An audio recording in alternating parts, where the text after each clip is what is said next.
called me up, told me to take a look, but stay stubborn as bulls and talk their own book. Get the money, get the money, get the money. Well, Adam Schoff, thanks very much for coming on Talk Your Book. Really appreciate your time. I thought we might start with you telling us just a little bit about ACT Capital Partners and what it is that you guys specialise in. Yeah, sure. Look, great to be here under unusual circumstances. But look, ACT Capital Partners, we're a venture capital firm. We have been in operation only for 12 months. And our focus is on the global media sector, where we invest in startup, early stage businesses across a variety of media verticals. We're pretty fortunate. We've got an advisory team based around the world in the US, Europe, and Asia. And they're all media executives in senior roles across studios and some of the other leading media companies. And we met for the first time a few weeks ago, and it was one of those meetings I could have stayed and chewed your ear for another hour and a half, because the media space is changing so rapidly, and particularly in the space of eSports and things like that. There's not a lot of people that perhaps the finance market would consider investment grade in those spaces, and it seems you guys are filling that void. So I thought eSports might be an interesting place for us to start. What are you seeing in that landscape, and what does the future for eSports look like to you? Yeah, sure. Look, it's interesting when we speak to people in Australia about media, they often say, look, that's a really niche sector. And I turn to them and pretty much say, look, it's a $2.5 trillion industry. So to us, it isn't niche. Clearly in Australia, though, most people's access to media has been through very traditional media firms. So, right now, the Sevens of this world and others, I'm not sure people would be feeling comfortable investing in them, but the opportunities overseas are significant. And a lot of the headline stuff is around verticals like eSports, and it's really interesting. We've done a deep dive. We have a couple of advisors, one, Dan Nord, who's head of product and gaming at Amazon, based over in LA, so clearly heavily involved in the gaming space. And then Riyad Chikihad, who is based, I always get his pronunciation incorrect, but based up in Sydney, who manages probably the largest eSports gaming platform for news content. So we've got a real interest in the sector. And what we've been fascinated about is, as with most nascent industries, they often start off as being quite irrational in terms of the money flows. People get really excited. There's a lot of audience, and there's no question the audience and the eyeballs for eSports are increasing exponentially. And wherever that happens, clearly you are going to get increases in value. What we've found, though, is that most of the inflows of capital have gone to the teams in the early stages. And we've been fortunate that we've been able to do DD and look really closely at a number of the large eSports teams, many of whom are now valued at in excess of 200 million US, up to 300 million US dollars. And yet they are pretty much trading on a 13 to 15 times multiple of revenue, which I find pretty excessive. If you look at an Amazon, which is trading at 3.5 times, a Facebook, which might be doing it 6.5 times, even a Manchester United, obviously a physical sports team, but one of the biggest sports brands in the world, that's trading at about 3.5 times multiple of revenue. So that immediately concerns us. But then when you actually break down the numbers even further in the teams area, what you find is of those revenues that are going to the teams, about 80% of them go to the players. Now that's interesting. You'd know through your AFL days, I think the AFL runs somewhere between, 24 and 28% of revenues going to players. The NFL and the NBA are on the high side. They're around 50%, 55%. When you start to share 80 to 85% of your revenues with the players, that's a really difficult model to become sustainable over time. So we're really bullish and strong on eSports. And that's because of the number, just the sheer numbers and the volume and the inflow of revenues from advertisers as it becomes more mainstream. We actually believe that teams will eventually, there will be brands and franchises that build good, enduring value. But I think as with, I was up in Singapore during the .com boom, and interestingly there was nothing wrong with the internet and e-commerce, pretty significant sectors. And yet all of the initial inflows of capital went to, I suppose the path of least resistance, companies that made websites and sold ads online. And very quickly people recognised that there really was no competitive advantage to that. There was no way of sort of ring fencing that and building sustainable value. And so over time that value dissipated, but the real value went into the infrastructure and some of those businesses that were able to build sustainable value in the businesses. So, eSports very bullish, but we do believe that there is a lot more value in the short term around the publishers of the games, around some of the infrastructure that will support, so the platforms that allow people to compete, the analytics and the sort of data analytics firms that are out there. Very much the same businesses that have value within a physical sports environment, we think will tend to build sustainable value within esports. So Twitch was the one that stands out, that does look like it's a brilliant business, and looks like it was a great acquisition by Amazon for about $1 billion in 2014. Correct. You wanted to talk through what Twitch is for people that may not be as familiar with it, what some of the numbers are around time a lot of people spend watching it, and the advertising opportunities that Twitch presents to businesses. Yeah, so look, it's funny when over the last few years, when you speak to most people in the investment community anyway, very few people are even aware of Twitch. It's basically a platform that allows fans to go online and follow the activities of gamers online. So they're actually playing video games, aren't they? They are playing video games, live stream. You're able to comment on the games and build a community. Interestingly, you don't subscribe to it, but what you do is you donate money to the gamers. And over time, Twitch has obviously developed and the platform's become more sophisticated. It's now doing, it's now looking at live sports and a range of other activities on the platform. But when Amazon acquired Twitch, most people were surprised with the amount that they paid for it, and really didn't see the opportunity. It's now valued at several $1 billion. What's really interesting is that the COVID-19 situation has really accelerated the growth of Twitch. So I think traffic numbers, you sort of see them each week, but it's gone up something like 75% during the period, the period of March. And in actual fact, what we're finding with COVID right across the media sector is that typically when you have these natural disasters or you have some other disaster, it tends to accelerate patterns and the way in which economies are developing and marketplaces are developing. And it puts stress on the incumbent sort of marketplace and accelerates the change that is likely to occur. We're seeing that absolutely now within esports, and the fact that all of a sudden what we've had is all physical sports have stopped around the world. What that's led to is that NASCAR, the NBA, the NFL are all building out virtual esports to try to give their fans something to follow through the season, to give their sponsors something to attach to and connect to. All of a sudden, esports, which was seen as quite fringe by most of us, most of us grew up and we watched physical sports. The idea of watching someone else game was just, It still feels strange as a non-gamer to think of. I can understand the interest in playing the video game. As a non-gamer, it's hard to get your head around finding a lot of entertainment in watching someone else play a video game. But if you ask the kids, they'll look at us as crazy and say, well, you sit there and watch other people kick a football around. Like, what is the difference between sitting on the couch and watching someone kick a football around, or sitting on the couch and watching world-class athletes, as they refer to them, playing Call of Duty or Counter-Strike or Fortnite or League of Legends?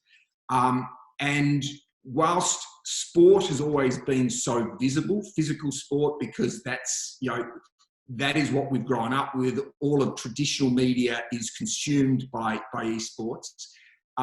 Twitch and these other platforms are quite silent because it's a very one-on-one interaction. You're not seeing it on TV. The kids are sitting in their rooms and they're watching it. Although when I say kids, the average gamer in Australia is a 34-year-old male. So it is a much larger industry than anyone would give it credit to. And it is very specialised esports. Before I started doing a little bit of research on it, I sort of had this assumption that there would be a professional player and he'd be able to play multiple games and would swing between different tournaments. But they do specialise in just one particular game. And like the pros never switch over to a different game, do they? It's just the same game 8 or 9 hours a day over and over. Absolutely. And look, I think there's a couple of crossover stars. Ninja's one who comes to mind, who I believe has done some crossover stuff. But probably much like you rarely see an AFL player crossing over into another code, because it's it really is at the elite level.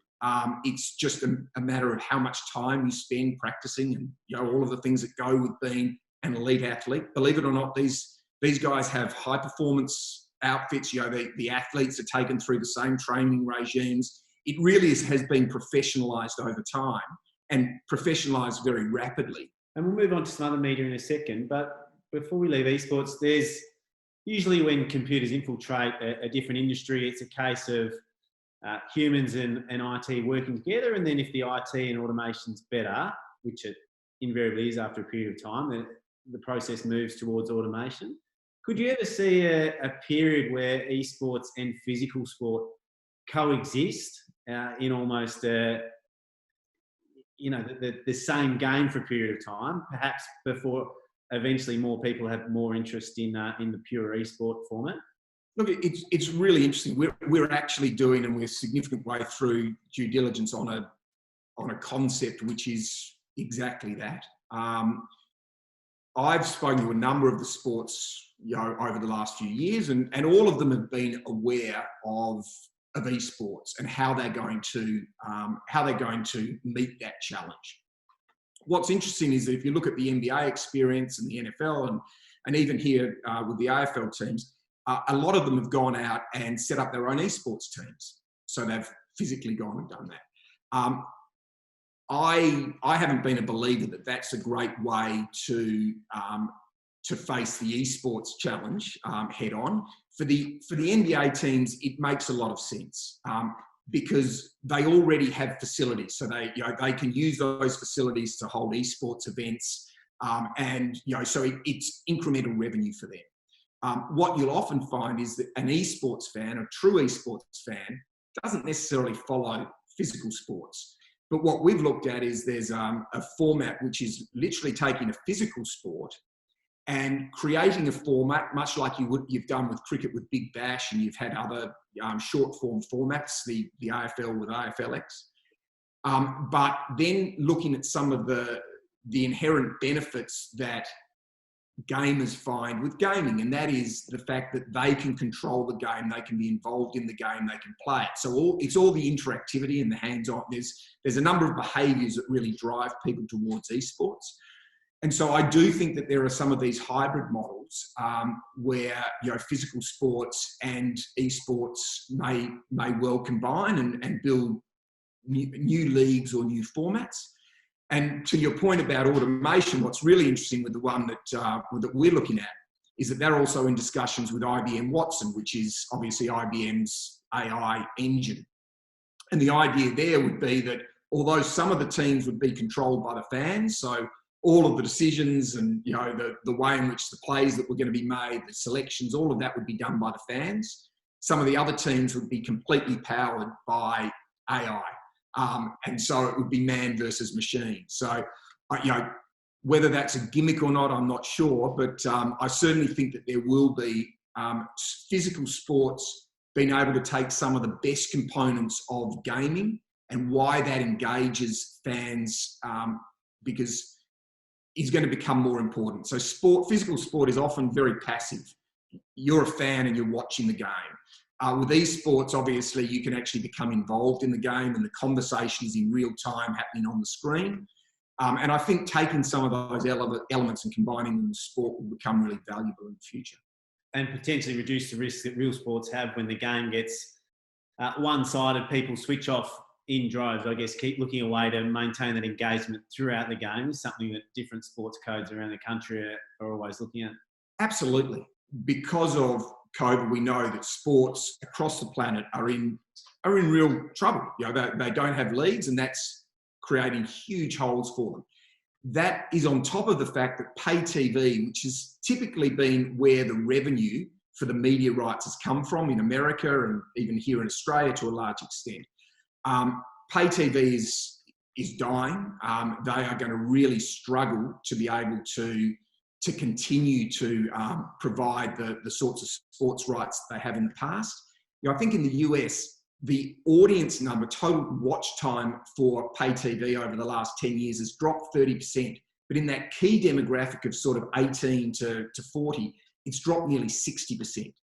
And yet, amazingly, actual advertising on pay TV has increased by about $10 billion.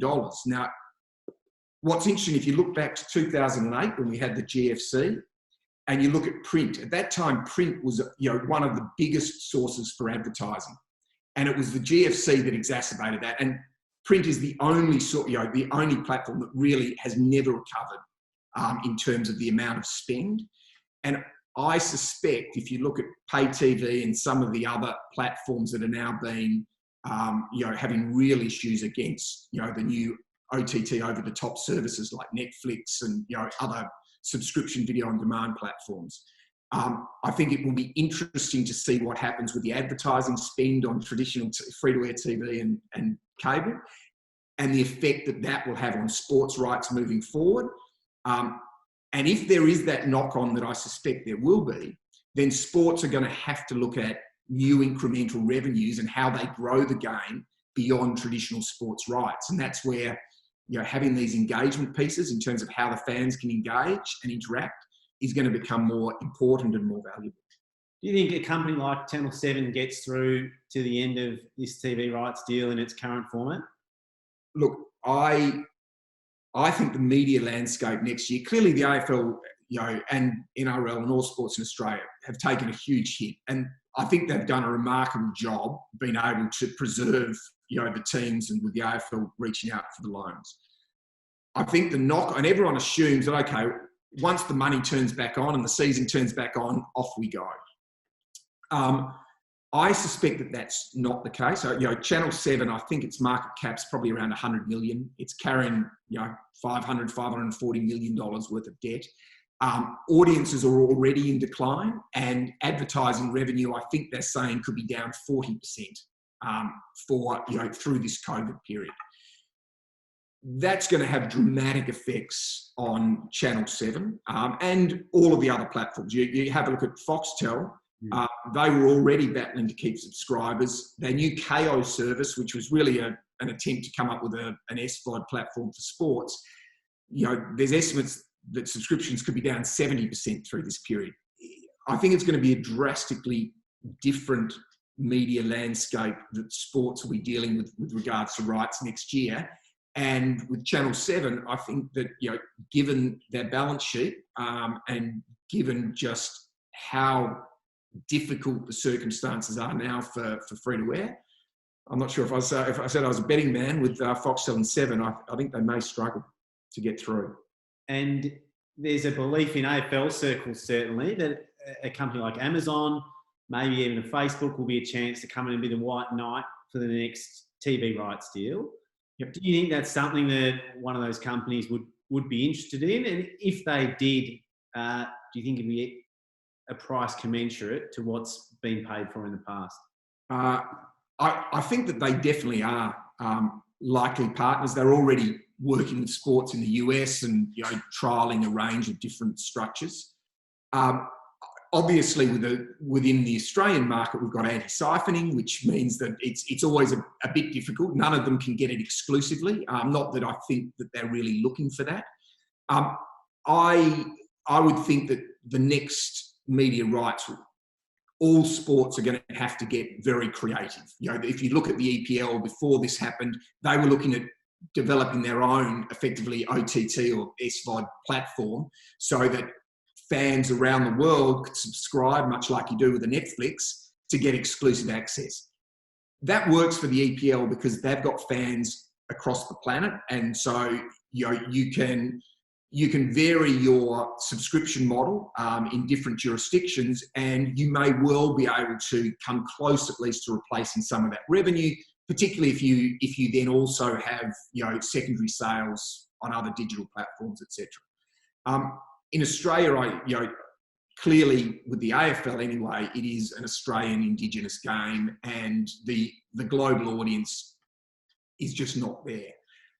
So I think the AFL will need to get creative. I think the AFL has shown an ability to do that in the past. They've been incredibly successful at sort of going on the ride with the media rights.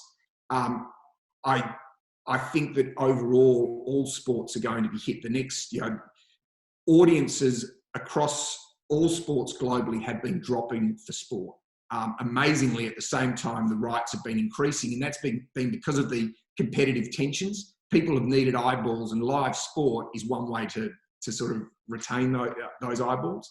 But I think that the next rights deal is going to be really tough, and I suspect though that the likes of Facebook or YouTube or Twitch or Amazon, those discussions will be really lively ones, and I suspect that there will be an opportunity to play out across those platforms. If the team at the AFL are able to increase the rights on the last deal, I think they will have done an absolutely extraordinary job. And you've taken a position in a podcast-related business. Yeah. We've seen exponential growth in podcasts in the last couple of years. How are you playing that thematic? Yeah, look, podcasting is really interesting. It's a relatively nascent industry as well. It's only about just over $1 billion worth of revenue into podcasting, but the growth is phenomenal. And by growth, I mean the number of people listening to podcasts. So within the US now, they say there's about 150 million people who listen to podcasts, and the number of people podcasting. So whereas previously, if you'd be using radio, and clearly radio, like TV, had limited channels, you had personalities, we can set up our own podcast tomorrow and off we go. I'm living evidence of that. Absolutely. Here we are. And look, I think that's great, but 85% of podcasters don't actually make any money. So they don't have access to any revenue or advertising. And the reason for that is the fragmentation in the industry. There's no sort of set platform that brings advertisers and podcasters together, and the analytics to support it. So as with most new technologies and platforms, it takes some time, and the advertising industry sticks firm to what it's done in the past. So right now, the biggest spend of advertising on any platform is still TV.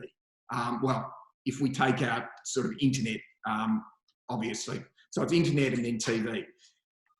TV just cannot or should not demand the same spend as it previously did. And yet the spend on TV is held up. So with us, we see that podcasting, we believe those numbers will continue to grow. Interestingly, with podcasting, last week in the US, it was off about 8%. But again, COVID related, a lot of people schedule their podcast when they're in the car or they're traveling around. And so I think that's been the main reason. If you look at it year on year and the growth, it really has been phenomenal. So our view is that we see podcasting as being a significant opportunity. We think that as soon as the right infrastructure that supports the industry to make it easier for advertisers and for podcasters to be matched, for advertisers to be able to get the right analytics so that they understand who they're talking to and sort of the return on investment for their spend is going to become really important. And so we've actually invested in a marketplace for advertisers and podcasters. And interestingly, it was the founders of Podcorn is the name of the company we've invested in, but they set up an almost identical model when video became so prevalent. So if you think about all of the YouTube channels that were out there, in the early days, it was very similar. The only way you had ads sold against your platform was via Google serving those ads up or YouTube serving them up. So the founders of Podcorn set up another company, FameBit, which effectively mimicked what they're doing in podcasting, and they were able to sell that platform to Google eventually, for a very nice profit. What we find with podcasting, though, is unlike video, which really had one destination in the early days, which was YouTube. So you had a lot of channels, but it was all played off one platform. With podcasting, you've got a lot more fragmentation. We think the sector will continue to grow. We think the engagement of the audience with podcasting is extremely high. We know that that advertising is far more effective on podcasts, and that's because of the very personal relationship between the podcaster and the person who's consuming that content. And as with most nascent industries, we think that there will need to be a lot of growth and structure built around that industry.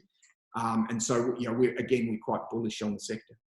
How are the growth in podcasting impacting commercial radio? It's really interesting. Radio has been phenomenally successful at staying relevant. I think I might have mentioned to you when we spoke the other day, I think I was hearing numbers last week in the UK, radio is through the roof again with COVID-19. Now, a lot of that growth is because people, and it is an older audience that listen to radio. It's a younger audience that goes to podcasting. So I suspect that radio will have to continue to adapt to remain relevant. But for the same reason that podcasting is successful with advertisers because of the engagement levels, radio has a similar impact. Radio advertising is quite effective. So radio, again, when you had the GFC, there was a drop-off in radio advertising spend, but that has actually maintained itself quite, it's been quite stable. And I'm talking predominantly in the US here, which is where I've got a bit more knowledge of it. But I think that there's no doubt that podcasting is going to eat into the success of radio. But I would be more bullish on radio than I would be on traditional TV, for instance. I think that it is still a behaviour. And to me, this COVID experiment is really interesting. As I said before, it's like a global pilot where everyone is being, it's changing behaviours because we are all being forced into confinement that we're not having to deal with previously. Some of those behaviours are going to become permanent behaviour changes, and others will change slightly. I suspect with radio, you will see that when people get back into cars and they continue to continue with those behaviours that they have been used to, that radio will stay stable for some time. And I know you look at a lot of different opportunities, particularly coming out of the States. I want to ask you to name the companies in particular. What types of opportunities are you seeing that are grabbing your interest at the minute, looking into the future? Yeah, really good point. We see a lot of opportunities. We're really fortunate because we've got advisors based in the US and also in other parts of the world. Right now, it's so disparate because we've tried to put together an advisory team that looks across sort of commercialisation of IP, it looks across broadcast, it looks across gaming and eSports and technology. We'll have, last night I was speaking to a group that's into content making out of Israel, whereas we're also going through due diligence on this fan-controlled football league, which is sort of a hybrid physical sports, eSports type operation. Right now, we're known as ACT Capital, and ACT stands for Audience, Content and Technology. So for us, media is pretty straightforward. It's always been about the story and the storytellers. That's the content, and that content being connected with an audience. And obviously, technology is the enabler. The reason for the major disruption we've seen is really the digital technology that has enabled the audience and the storytellers to go directly to each other. So they don't have to pass through sort of that old infrastructure of a broadcast partner or other platform. So for us, we're constantly looking for opportunities which are around audience and audience engagement, or around the creation of content using new technologies, whether it be virtual reality or augmented reality, using other platforms to create content that is going to engage with a particular audience. And we love the fact that you can take what would previously have been considered to be really niche, and it would be niche in a tradition. So one of the companies, and we're not investing in, but I've loved the model, is a company, Crunchyroll. Basically, it's for Japanese anime. So if you're a Japanese anime fan, you can subscribe to Crunchyroll. And Crunchyroll is able to acquire really cheap Japanese anime, because if it's not for Japan in particular, you can acquire the content relatively cheaply. And yet you've got a huge global audience that is prepared to pay for that content and pay $8 a month to subscribe to get access to Japanese anime. That wouldn't work. If you were a fan of Japanese anime in a traditional market, you're not going to find it on TV, because the number of Japanese anime fans in Australia just isn't going to support it being played out on a TV channel. And yet when you combine or aggregate those niche audiences across every country on the planet, you end up with a really significant business. And Crunchyroll's done an amazing job of doing that. And so we're looking at those at businesses that fundamentally understand their audience. They recognise where there are gaps in the marketplace, and they are able to acquire and monetize the audience that they're targeting. Well, from Japanese anime to TV rights deal, I reckon we've covered a wide spectrum of topics there. But I really appreciate your time. It's been brilliant as always. And just tell us where we can find out more about Act Capital Partners if people want to. That's a very good point. We are a small fund. We're based in Melbourne. The best way would be to reach out to me on LinkedIn, I suspect. We've got a small group of family offices and other investors that back us. So we're not heavily into the promotion of the fund at this stage, but be delighted for someone to reach out to me on LinkedIn if they wanted to have a chat. Beautiful. Really appreciate the time, mate. Thanks, Chris. Great to speak.